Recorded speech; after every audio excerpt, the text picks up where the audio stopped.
Hey everybody, great to see you again. Gary Glass here, and I've been reading this wonderful book that was published by the Sound Wisdom, and it's Napoleon Hill's 90 Days to a Positive Mental Attitude. Fabulous book. If you get a chance, get on Amazon and buy it. It's I guess it's been I guess the what is the published and distributed by Sound Wisdom for Don Green and the Napoleon Hill Foundation. So it just a fabulous book. So we've been uh, each day of these 90 days, there's a different article, and we've gotten all the way up to day number 37, and that's in chapter 6 in our sixth week already. Which was our sixth week is dedicated to success and the subconscious. And so today's reading, day number 37, is titled The Importance of Solitude. So here I am in my office at home, and sometimes you can tell there's a bunch of stuff and lots of books and lots of opportunity to read and to study. And for me, that's perfect. And shut the door, nice and quiet, an opportunity just for me to sit and think. What do I want? How do I want to be? What are the things that I want to do? Just have that opportunity of silence and solitude just fabulous. So let's see what Napoleon Hill and Don Green have to share with us today. And we'll get started. Here we go. The importance of solitude. Although we need to cultivate positive, lasting relationships with others, we still need time to ourselves. In solitude, we can better hear ourselves and determine what it is that we truly want from life. Exactly. Early in his career, Napoleon Hill wrote, "I love my family and my friends deeply, but I also love to get away from the crowds, away from everybody, and visit with myself. This may seem rather selfish, but it isn't. My mental health demands it." That closes that quote. Hill went on to say that he loved to think, to look ahead and anticipate the experiences yet to come in his life, to figure out why he was put on this earth and what to do to fulfill his mission in life. He loved to go just a step further in imagination than he ever went in realization. In other words, he loved to daydream. Oh boy, do you remember that? Maybe when you were a little kid, just dreaming. What did you dream of? Maybe of being a pirate or a fireman or an astronaut, or what did you dream of? Contrary to what some may believe, dreaming is not harmful. In fact, quite the opposite is true. Getting away from others to dream allows you to rise above commonplace thoughts and things. Milton did his best work after blindness forced him to turn to solitude for realization. Francis Scott Key wrote the Star-Spangled Banner while being held as a prisoner of war on a British warship. When we are with others, we must be polite and discuss with them whatever subject they may happen to bring up. When we are with ourselves, we can direct our thoughts along any line we choose and concentrate upon those thoughts, impress them upon our minds, and keep them where we can retrieve them when we want them. Nowadays, we call it visualization, but it is really nothing more than constructive dreaming. No one ever becomes a doer without becoming a dreamer, and first becoming a dreamer. The architect first draws a picture of a building in his mind and then places it on paper. The great scientist Albert Einstein said that he really understood the theory of relativity only after he visualized himself riding a beam of light through space. When he imagined that would happen, when he rode the beam, he was then able to work out the mathematical formulas that proved the theory. Oh, it's pretty interesting. There's a Schrodinger's cat. That whole thing, just a total mind exercise. Had to dream about it. When you put a radioactive material, say in a box, and you put the cat in the box and you close the box, uh, there's a 50-50 chance that that radioactive isotope's going to cause the cat to die. So as long as the box is closed, you have no idea if the cat's alive or if it's dead, because you don't know when that isotope is going to kick off. So fabulous, interesting theory. But so a little bit more with the science, and again, purely a mind exercise. And read up on Schrodinger's cat. You probably you might find that interesting. Anyway, Hill continues. Dreams also can reveal to us those things we want most out of life. In essence, dreaming can help us create our quote unquote wish list. Wishes, like dreams, take up no room. They have no weight, and if they are not acted upon, they have no real value. But if you're committed to your wishes and put in the required effort, I would say if you're willing to pay the price, and there's no free lunch in life, there just isn't. You have to pay the price somehow. But continuing here, if you're committed to your wishes and put in the required effort, there is practically no wish that you can't make come true.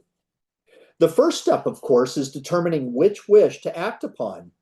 Each of us is able to generate more wishes than we could possibly fulfill in a lifetime. So if we must first isolate that one wish above all others that we would like to make reality. So isolate it. What is it that you want?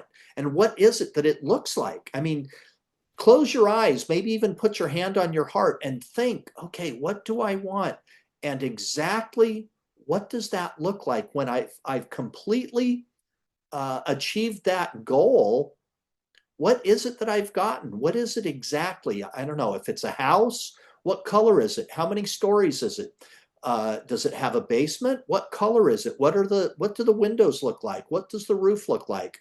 Is there, when you open the door, is it a single door? Is it two doors that opens up to this grand space? Is it an open concept where you've got that big open space right away that has the beautiful, maybe a fireplace and a place for your TV and entertainment center, and maybe that's opened up to a nice kind of a bar area and a kitchen and a dining room table? What does it look like? And I don't know, these days, oh my gosh, these doors that open up, that the whole wall could open up, these window doors that just completely open. Does it have that? Do you have an outside kitchen? Do you have a swimming pool? Do you have a slide or a diving board? What does this house look like that you really would want? Anyway, the first step, of course, is determining which wish to act upon. Maybe it's the house. Maybe think about a car that way. Maybe it's a job or a business. It can be anything. Each of us is able to generate more wishes than we could possibly fulfill in a lifetime. So we must first isolate that one wish above all the others that we would like to make a reality. A good exercise is to write down all of your wishes. I'd suggest that too. Maybe make a list of 100, 200, 300 things. What do you want? It can be as simple as, shoot, I want a new lunchbox, or it could be something as grand as the house we were just talking about.